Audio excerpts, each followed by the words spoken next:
Welcome, everyone, to the First Name Basis podcast. I'm your host, Sheetal Jaitly, CEO of TribalScale. This is where we bring innovators, disruptors, people working in technology or even outside of technology to talk about the times of today and innovation.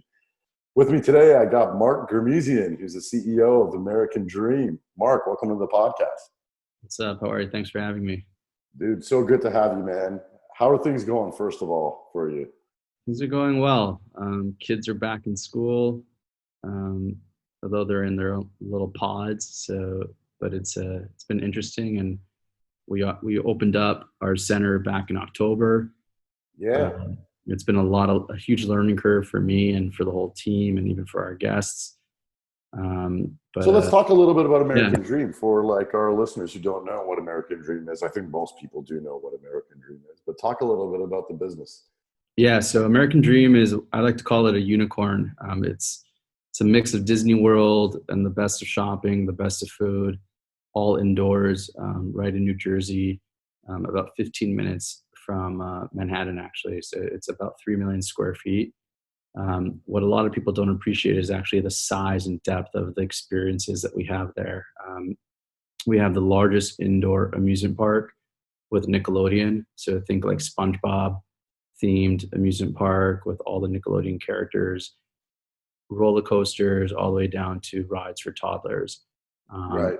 Really incredible. And then we have the largest indoor DreamWorks water park, which is the only DreamWorks water park. So Shrek, Kung Fu Panda. We actually have a full surfing school that takes place in there. So the wave pool has full waves for teaching. It's incredible. And with all that, we have an ice rink. We have a 16-story ski hill, indoor ski hill. We have an Angry Birds mini golf, Legoland, Seaquarium.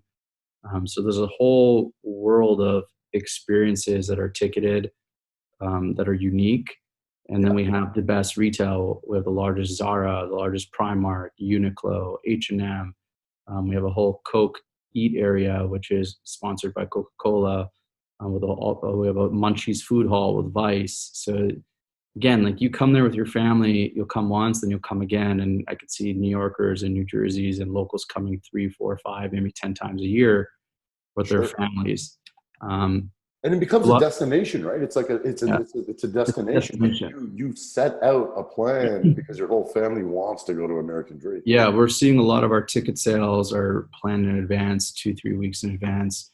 Average basket includes 3-4 tickets. So it's families coming, booking their Nickelodeon experience, their DreamWorks experience. Even ice rink ticket sales are going on before. Like you wouldn't think that people are buying ice rink before.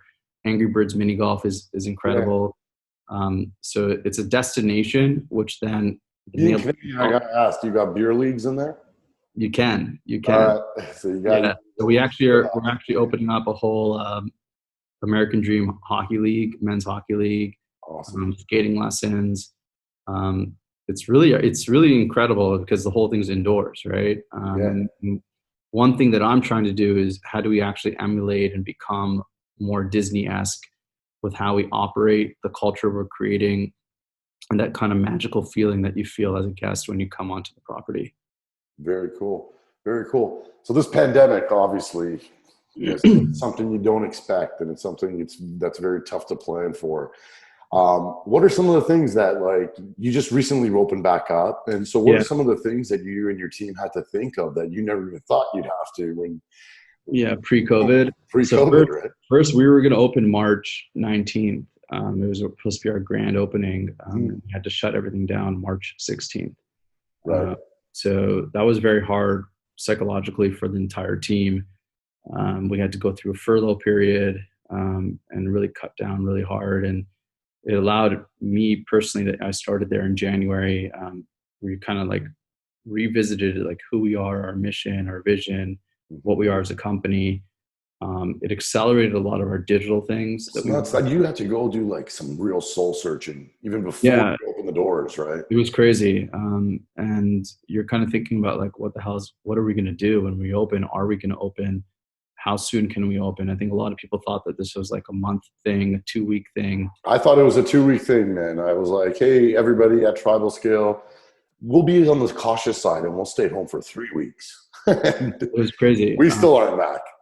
We still aren't totally back. And we actually had to rebuild our entire ticketing platform so that can support session-based ticketing, that can support capacity-based ticketing, because we're working at 25% capacities. Right. We partnered with Hackensack Meridian Hospital, which is the leading hospital in our community, to work with us on our guidelines. So we had to retrain our lifeguards at DreamWorks Water Park, retrain our ride operators, our attractions, retrain cleaning, how we clean, how often we clean. Like it's endless, and it was a lot. And we're happy with how we came out. We actually created this initiative called Dream Safe. Yeah. And you can see all the guidelines and what we've done. But it's cool. You kind of like just open source this so others could learn from it. Yeah. What safety protocols are in place. Yeah. If you go to americandream.com, you'll see it. You'll see Dream Safe. You can click it. You can see everything that we're doing. We had to create videos around it. But again, we're operating today at 25% capacity, which is working. But it's a big change for everyone, myself and the whole team. Have you had any scares yet? No, we haven't, not yet. Okay, good. And it's been really great. How in that 25% number, that's something I'm guessing that is like state sanctioned on indoor. Yeah. Like, what do you feel the right comfortable level can be? Like, what do you feel like with all the precautions and everything you've done? Yeah, I don't think there's a magic number to this. I think, honestly, it's almost like everywhere is different. Like, we're so huge. We're 3 million square feet, so you could really do social distancing really well as you walk through our center. The 25% is working. I think we can go a little higher. Again, it's not even just about the guests, it's about your team members. Like, you want them feeling safe and comfortable too. Of course. But I think starting at 25% is working. Hopefully, as we move on, we can increase that number. I don't think we need to go jump up to 50%, but we can go up another 5%, maybe in increments. Go in increments, yeah. And I think there's just so many different use cases, like between a restaurant and a theme park and a mall. It's not that you're sitting in one place the whole time. You're walking around, you're running around. So I think it's very different than people that are sitting and sitting down facing each other and speaking. When you go with your kids to an amusement park, you're running around. And what's interesting about the water park, it's chlorine. The chlorine kills the bacteria. So it's a lot safer. It's almost safer to just jump in and out of the way. You're like, naturally, you think I'm not going to go to a water park during a pandemic, but a water park that is the largest in North America with all the chlorine is actually pretty safe. Yeah, so it's, instead of using Purell all the time, just jump in and out of the pool. That's it. You do it again, the whole clean. As the pandemic, and you talk a lot about your staff, which I love, but as the pandemic, went on, one of the things I think a lot of our executives who tune into this podcast is how do you keep them motivated, right? You've had to furlough people who are trained, super excited to open, and then what did you do? Well, what are some tactical things you did with your team to keep them motivated? I think communication is key. We did weekly, daily stand-ups depending on the team and the departments. We're communicating a lot about what we're doing. We're communicating a lot about the customer feedback. I think people are really passionate about what we're building here at American Dream. Sure. And they want to be part of it. They want to delight people. They want to delight the customer experience. So it's definitely hard. It's hard. But I think on the flip side, you also have to be aware and sensitive to their personal lives and things that are happening at home too. I think a lot of single parents or parents still may have their kids at home. And I think being sensitive around hours and requirements of being in the office and requirements about being where they need to be, understanding when someone's not feeling well, understanding the family needs, personal needs, I think that gets them a little more comfortable and excited to be part of an organization that actually understands those values. And that's something that I've been trying to instill across the board, regardless of someone's title or position in the company. Most execs I talk to who have actually come to me and said, and we've actually seen this here at TribalScale, we've seen like morale almost go up in a way. Yeah. Because I think it's a time to really shine as an organization and show your empathy towards your staff, really show them what your moral fiber is going to be like and how much they actually mean to you, right? Yeah. And I think there's organizations that are doing it wrong and they're paying the price for it. But you know, I think empathy, just like you were talking about, is one of the things that comes up most often. We're seeing a lot of our team members. We actually call them dream makers. Our dream makers are they're working harder. They want to lean on each other. They want to work together on making this successful. And I think we're in a unique position because of how much everyone's kind of talking down on the retail industry. Although we view ourselves totally different as a unicorn in the market. Like I said, it's Disney, it's food, it's retail. But we want to prove people wrong, and we are. Our traffic numbers, our sales. Primark is now one of the top. Our Primark location is one of the top locations within the Primark of all Primarks. Our Zara store every week is getting better and getting comps to competitive locations around the area that have been around for 20 plus years. Wow. Our Build-A-Bear is the number one Build-A-Bear in the territory. So again, this is like a new thing that we built that didn't exist, and all of a sudden we're ranking in the top 3 of stores that are there today, and then we're hitting capacity numbers every weekend at all our attractions. So we're selling out. So it's been really interesting to watch and kind of see it unravel, which gets me excited. If there wasn't a pandemic, how much better it would be, right? Right. You know, I admire what you guys are doing there, and you know, you and I have known each other for years. But like when everybody's running away from retail, you know, chatting with you over the years, you're like, no, I got a vision. Like the retail is still a thing, and we can make it work in a real lucrative way. Yeah, it's definitely a thing. Like I think a lot of other centers, unfortunate for them, it's 100% retail, right? I think 100% just isn't going to work anymore. And for them, they're thinking about experiences. They might just put like a Ferris wheel in the middle of the mall. That's not gonna work. This little train that doesn't go anywhere. We built 500 $500 million attractions in our centers. So the DreamWorks and Nickelodeon amusement park, those aren't little Ferris wheels. So I think it's completely different in terms of our go-to-market, our vision, which then again separates us from the rest of the crowd. And what is the response been for your tenants? I mean, that's another thing. You know, these retailers are hurting, and you know, you hear about like them going to their various. I'm not going to name them all, but they're going to their landlords and like just doe-eyed, not even knowing what to be able to do. So, how have you been working like that part of the relationship? We're trying to work with all of them. I think what's interesting in we're unique that we never opened prior to the pandemic, the retail. So now that we opened October. That was the first time we actually opened the retail. So a lot of these stores are all new and they're all flagship locations. So it's been pretty interesting to watch a lot of them wanting to open and are excited to open with us. They're also looking for morale boosters within their own organization. So for them to say that they're opening with us and then seeing that the results of opening with us are in their top 5, top 3 stores nationwide. Sure. Could you imagine? It's like in a pandemic, Primark's talking about how amazing their store at American Dream is going, how Lululemon's going, Uniqlo, H&M, like they're all really kicking ass, which I think is really amazing. That being said, there are smaller ones that we got hurt, like GNC is a good example. GNC shut down and bankrupt. Wasn't related to our centers, but that's a unique situation where they had a small store with us actually completely built out. Where we're now looking to lease it out to someone else. So there's going to be a few of those that kind of hit us, but overall we've been working with each tenant, and thankfully we've been seeing positive results.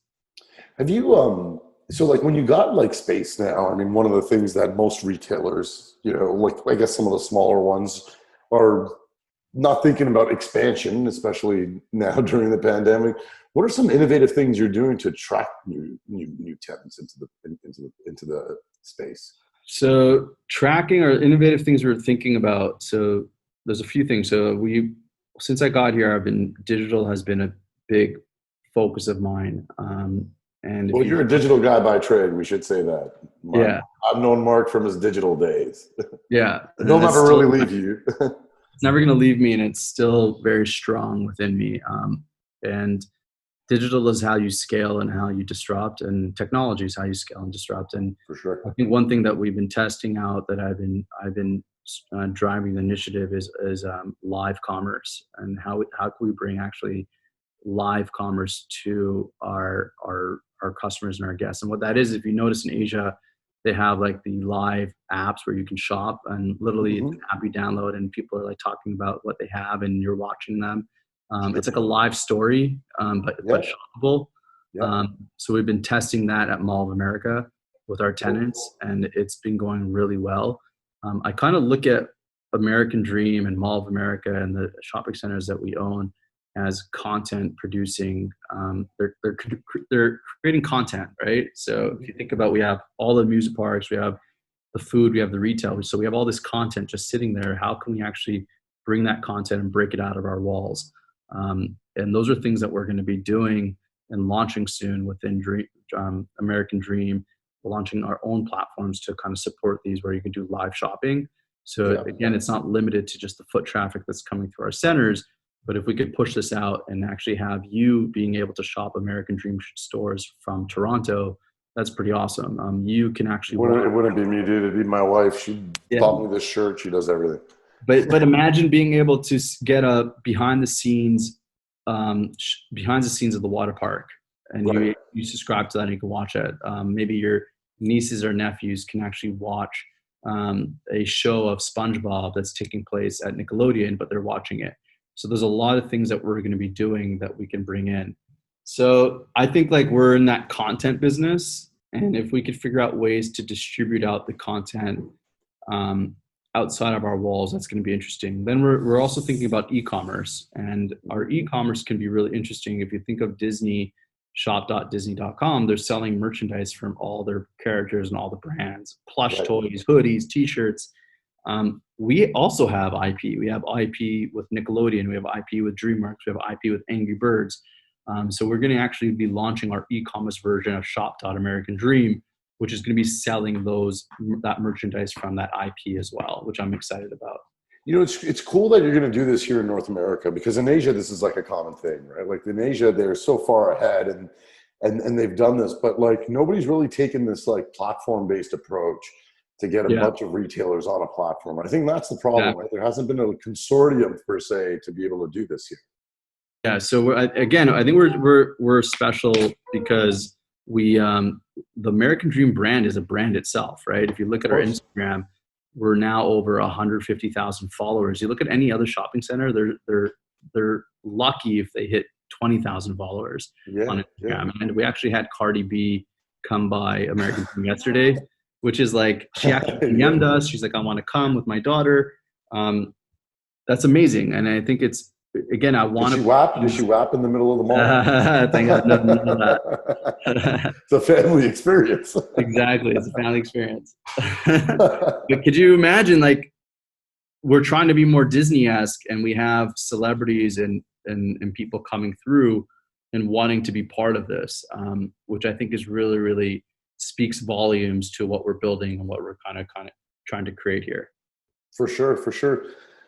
Just before we stop, and I don't want to like keep talking about the pandemic too much, but New York just like did a whole quarantine, get tested before you go into New York City. It's like you got to get like 3-day test. And so being in Jersey and like such close proximity to the city, like how are you guys dealing with that? We're pretty serious about it. With our team, our dream makers, everybody answers a questionnaire before they come to work every morning. If we're doing temperature checks for all our ride operators, our lifeguards, every day, even our guests, if they want to come into our attractions, they're doing temperature checks. They're signing a waiver. I think we need to be really, really, really strict about it and really professional about it. And you have to wear a mask when you're at American Dream. You're going to get a couple If you don't Nutsos. comply, Have you had some of those nutsos who just refuse to wear we asked them. masks and act like jackasses when they show We up? asked them to leave. We asked them to leave. Yeah. And that's just the reality of where we are today. Hopefully, we'll start seeing the cases come down. I think we're in that little bit of a second wave, at least in New York and New Jersey, a little bit, not as strong as other It's states. happening everywhere, right? I mean, Yeah, but Europe's facing it pretty bad, and even here in Toronto, I mean, Ontario has gotten up to like 1,000 cases a day, which we've never hit before. Yeah, but I think New York and New Jersey, specifically compared to other states, have been handling it pretty well. At least through this second wave. And I'm hoping that we'll continue to kind of stay somewhere where we'll start seeing it go down. Unfortunately, I think this is kind of the new way of life till we see a vaccine. But I would be disappointed to see if we start shutting things down again. I think it's important for kids to be in school. I think it's important for people to be working and the economy to be moving forward. I think if we're all responsible with the mask wearing and we're responsible with how we're conducting ourselves personally and professionally, I think there's a way forward instead of having to shut everything down again. I agree with you. I think, we've learned a lot about how not to get the virus. And if we be responsible, wear our masks, follow proper hygiene, wash your hands, use sanitizers, socially distance. I mean, there's no reason why we should stop life completely. Like, we should still keep doing what we do as human beings, which is our day-to-day, whether it's work, play, family, whatever it may be. But let's just do it in a more respectful and more responsible way and not shut down our economy. It's unfortunate. I mean, south of the border, and not to say we don't have it here in Canada as well, but it's unfortunate to see that, it's being politicized and going there. All right, so it's November 5th right now when we're filming this, and I think this is a good segue. We don't got a president, and I say we, like I'm the American sitting there with you, but we don't got a president right now. Yeah. There's a lot going on. Let's just you and I shoot like we usually do. What are your thoughts on what's happening right now? I don't know. It's crazy.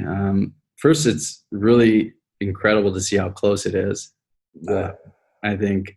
Were you shocked? I personally wasn't. I wasn't either. I think people underestimate the Republican side and specifically Trump supporters. I think they really underestimate them, and I think Middle America. I think the coasts underestimate Middle America. If you think about that, or even if it's not Middle America, even if it is just a Trump supporter, I think. Yeah.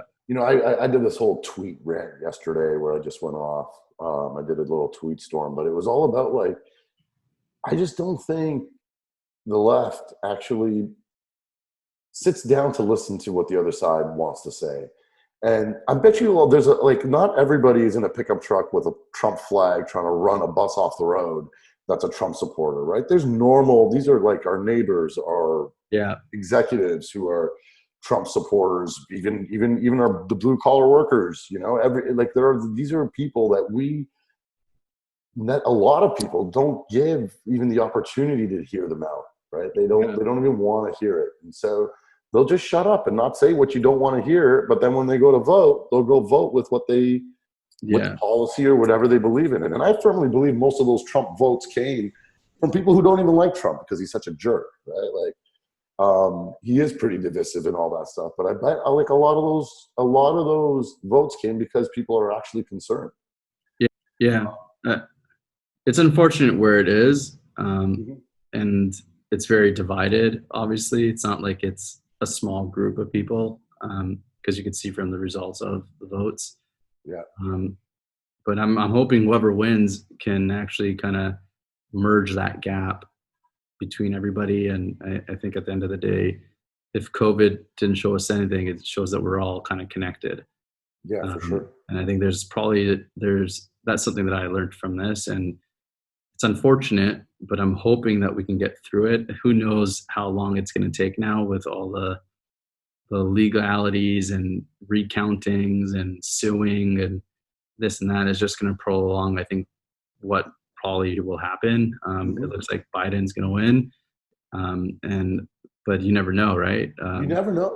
I mean, you don't know. I mean, looking at the stock market is on fire to like the Yeah, past couple of days, which is odd because it had a pretty big sell-off at the end of last week, thinking, hey, we may not know what's going to happen in the yeah, election, but as we're doing this right now, I'm looking at we're 367 points up on the Dow. yeah. It's pretty wild. It's pretty wild. It's By the way, I'm Canadian too. I can't vote, so I'm just kind of sitting on the sidelines. did you not get a citizenship? Get your citizenship? I have a green card. You got a green card. Are you going to go the citizenship route? I don't know. I don't know what the benefit is right now yet. I pay my taxes. My kids are American. My wife's American. We'll see where it lands. I'm kind of down the middle guy, so I'm kind of trying to see where this thing goes. Right. And we'll see where it ends up going. I just hope that we don't close the economy again. That's just my one take on it. I think. Are you afraid that Biden would do that? They've hinted towards that, but I don't think they'll really do that when it comes down to it. I don't think so. To really do that again. We're past that point. We're past that point. I don't think they'll do that. I think they'll have a lot of things to focus on. Unfortunately, whoever wins, the entire focus for the next 2 years is going to be COVID. Mm-hmm. And the agendas that they've had, that they've both been talking about, the things they want to do. I don't think any of that's going to happen. We're going to be in the same status quo regardless of who wins, just because of dealing with this pandemic and getting the country back past this, getting a vaccine going, this is another 18 to 24 months. I think so too, dude. I think it's gonna take that long. What do you feel about, like, while we're on politics, what do you feel about like the stimulus, and like has government stepped up enough? Do you think they need to step up more? Well, right now there's nothing, but right now there's nothing, but I think, I don't know. It's always hard to put yourself in their shoes. I think it helps certain people and it didn't help others that may have needed it more. I think there are probably better ways to help smaller businesses, specifically like restaurants and things like that, where these families poured their hearts into their restaurants and so many of them closed down even though they got stimulus. And like, especially you look in New York City, and what's going to happen in the winter? Like, we aren't sitting outside on no patio. I don't care what you. So now that they're letting you do indoor seating now, in the city. But still, I think there are probably other ways that we could have helped these smaller businesses. It's funny, they helped smaller businesses, but not in the way that I thought was most efficient. I don't know the right way to do it. But then they went straight to the airlines and they left everyone in the middle out. Right. So it's been kind of interesting to watch that unfold as well. We'll see. It's tough. I mean, you get to see this every day, right, Mark? You get to see entrepreneurs who've just like put their life savings into what they want to do and be a part of American dream, and and now to watch them hurt, it's like it's nuts. Their whole life's on the line. All right, man, I'm going to switch it up a bit. I do this little segment where I just start asking questions right off the cuff, just so the audience gets to know you a little better. Sure. So here we go. If you were able to travel right now, where would you take you and your beautiful family? Wow, where would I go right now? There is no COVID, no pandemic. Where are you going to go? Where are you going to take your family? If I could just choose anywhere in the world? Anywhere in the world. Budget no budget? No budget. I'm buying. I'd love to go to an Amman resort somewhere overseas. Okay. Awesome. What are you binge watching these days? Oh, I just watched Barbarians. Barbarians. What is that on? It's on Netflix. It's on Netflix. It's a German film. It's unbelievable. It's a little short on the episodes. It's in like German and Latin, right? Yeah, it's really good. Yeah. You like Game of Thrones and that world of like warriors and fighting. It's really, really incredible. Yeah, one of my favorite series was Rome on HBO. So this is Romans and barbarians like fighting. I love it. All right, Mr. Canadian, who's your favorite hockey player? Right now, Connor McDavid. That's easy. All time. Wayne Gretzky. I'm born You're in going to be Edmonton. Edmonton, eh? Everything's Oilers. You still rooting for the Oilers? Absolutely. Die hard. Die hard Oilers fan. Watched every game. No Devils, no Rangers. No, Not going to happen, eh? no, I love it. You keep fighting that good fight down there. absolutely. Absolutely. Awesome. Mark, let's get back to retail for a sec. Where do you see, what is your advice to retailers? Where do you see the future of retail going? You know, we've seen some cool innovation in like curbside, but where do you see the future of retail going? I think we kind of touched on it with what you're doing on your platform, but I'm CEO of Zara. What should I be doing? What should I be thinking of? I think first, I don't think there's a silver bullet. I don't think there's one thing that everyone should be doing. I think that's hard. You have to do a whole bunch of stuff. So one, obviously you need really good product market fit with your product. I think For sure. a lot of these retailers that are shutting down, they're like GNC vitamins and all that, like that was going to happen. How are they, like, why is anyone going to a GNC to shop? You can buy all these vitamins, you can buy everything online. I think Zara is really interesting because they actually churn over and churn through their products every 2 weeks. So they always give the customer a reason to go back, right? Like, yeah. So it's like, they're really smart about that. And if you're going to miss that 2 weeks, you're going to miss what was there, and you're going to come back every 2 weeks. There's something new in the store. And I think they have a great app. They've created an incredible app user experience. And they created a great following where they're just staying fashion forward with everything that they're doing. Mm-hmm. On the flip side, Primark actually has no online business. I don't know. Wow. I know that. You should introduce me to them. I could help fix that problem. Yeah. They're actually against it. And what? Their whole thing is that selling online, you make no money because you're paying so much for customer acquisition, and you're paying so much for shipping, and it just, the numbers don't make sense.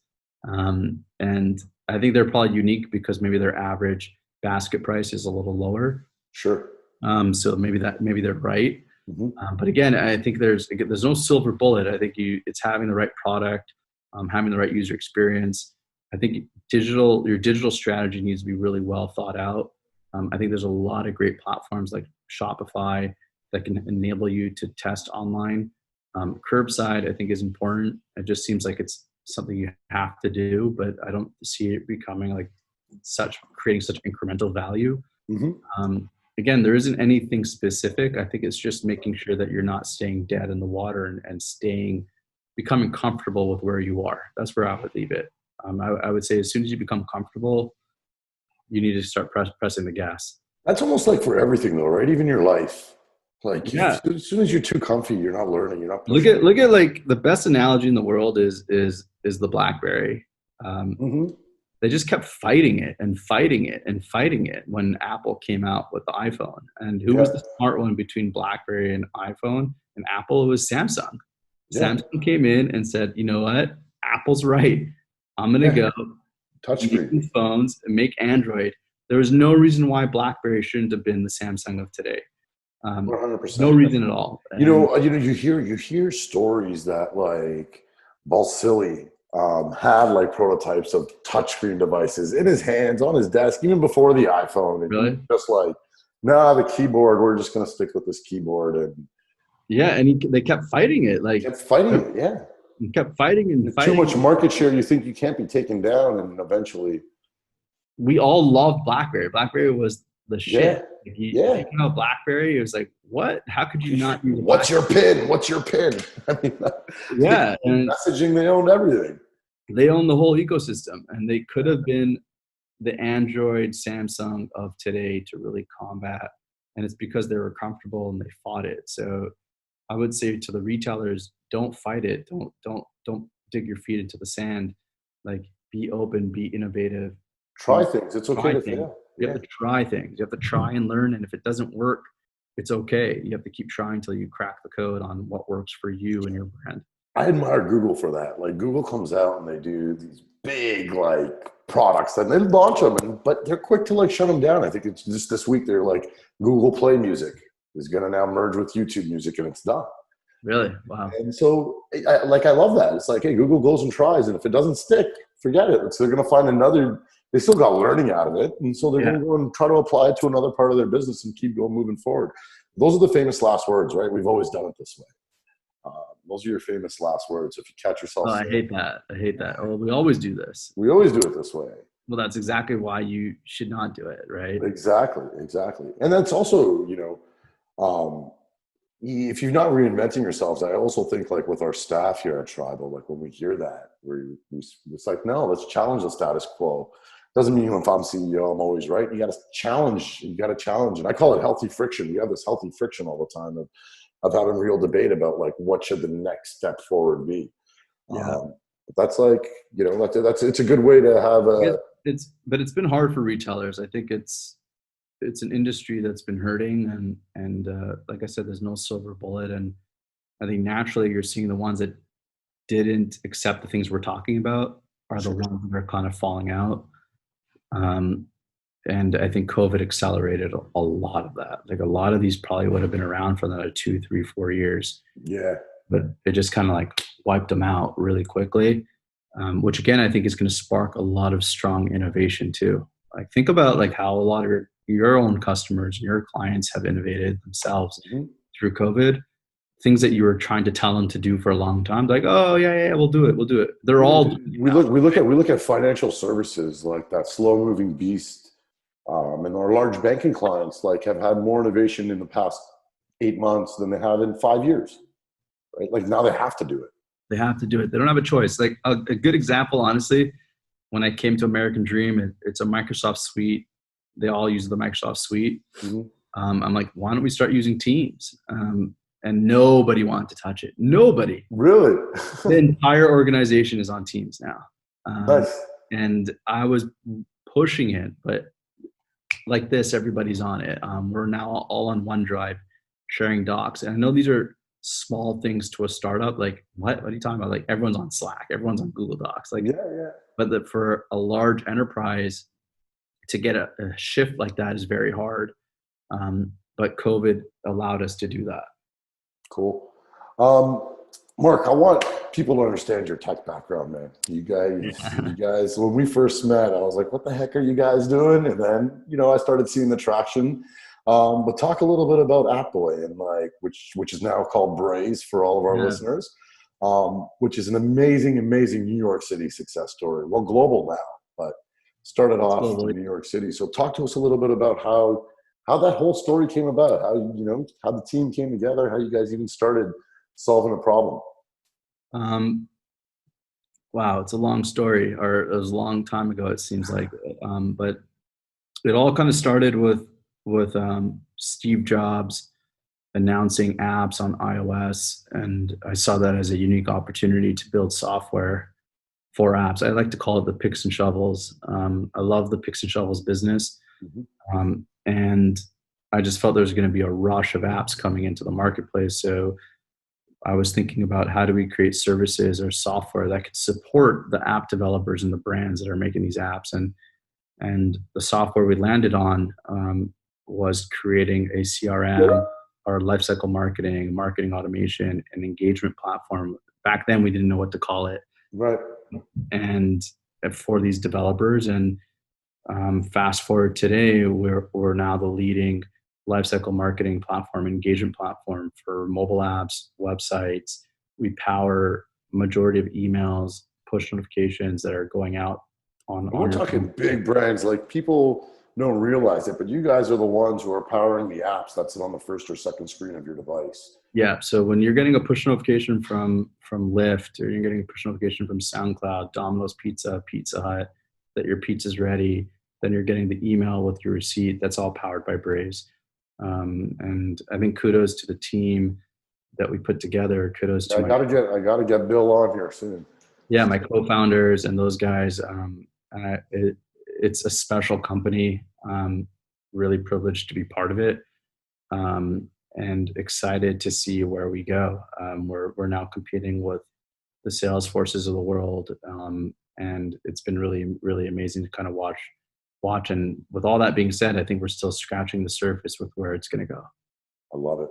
Yeah, every time I still chat with your team there all the time, and every time I talk to them, there's new innovation and new things on the roadmap where they're just like, hey, there's so much more opportunity that we So much more. should. And that's the tough thing too, right? Is trying to know too much opportunity could also be your downfall, but like knowing which opportunity to go for that makes sense at the time is a science in itself. Dude, I know I got a lot of your time right now, and you're a pretty busy guy, but before we wrap up, man, what are some things you think, in the spirit of innovation, you want people to walk away with to say, you know, if I'm going to go and if we're from a CEO and I got innovation as a checklist on my checklist, how would you want what would you say? How should they approach it is the question I'm trying to get. Take it in bite sizes. I think a lot of people get intimidated by technology and innovation. I think they don't know where to start. Sometimes they jump into it too early. I think when COVID started hitting, everyone's buying thermal checking and body scanners and putting them all in front of their stores and all these things. And like, I think a lot of that is like bad investment. So I think a lot of technology can be bad investment, and having someone that can actually help you guide you through that and what it really takes, where you start, how can you create an MVP, how can you test, how can you hear from your customers what they want before you go in. I think taking in bite size is important, but it's important to do it. I think there's a lot of CEOs that just have the ideas and they want to innovate, but they kind of push it to the side because they're so busy with the day-to-day. Take out an hour a day just around innovation and things that you can focus on. Put a team together that's focused on innovation, task them with it, and with real results that you can track. And I think that's the hard part, is actually doing it. And you can do it. Technology is available to all of us these days. Like, look at Shopify, a Canadian company we're all familiar with. Like, you can go on there and start an e-commerce site with a click of a button. It's unbelievable. So there's just so many ways to launch technology these days. You don't need to have a computer science engineering degree to do it. Or a very large team to be able to do it. Exactly. Like, even there's so many awesome products that, like, off the shelf, you could streamline some sort of stack together to try to get your vision done. Exactly. So just to recap what you're saying, you're saying, you know, start really small, bite size, dedicate time to actually go do it. So put a team on it. One of the things I love what you said is, like, be actionable. So make sure you have actionable results so you can have quick wins, so you're actually constantly progressing. And last but not least, like, don't try to create everything from scratch. There's stuff available. Yeah. I think the bite size is the most important. I agree, dude. Don't try to boil the ocean. Exactly. Yeah. Oh, and then you also said, listen to your customers, make it customer centric. Take the feedback and iterate. And it's going to be like this to start before you get to a straight line, but you got to start somewhere. Will Smith, my wife was showing me, he's like, he had to build a wall for his dad. He was working for his dad when he was a young kid. His dad's like, you got to build this wall for me at my store. It's like, how the hell am I going to build this wall? And then he's like, I know. He's going to do it one brick at a time. And then guess what? He's like, I built the most beautiful wall in the world. Trump should hire him. It's a beautiful wall. You get what I'm saying, right? Oh, like, the world's never seen a wall like that. A lot of people are just like, where do you start? One step at a time. I love it. Mark, thanks so much for joining us, man. This has been really insightful. To our listeners, First Name Basis, available on Apple Podcasts, Google, Spotify, YouTube. We post it everywhere. Mark, thanks so much. Thanks for having me. I can't wait to come down there and see you, or vice versa. You come back up here. But miss you, man. Thanks for doing this. Thank you. I'll see you. Bye.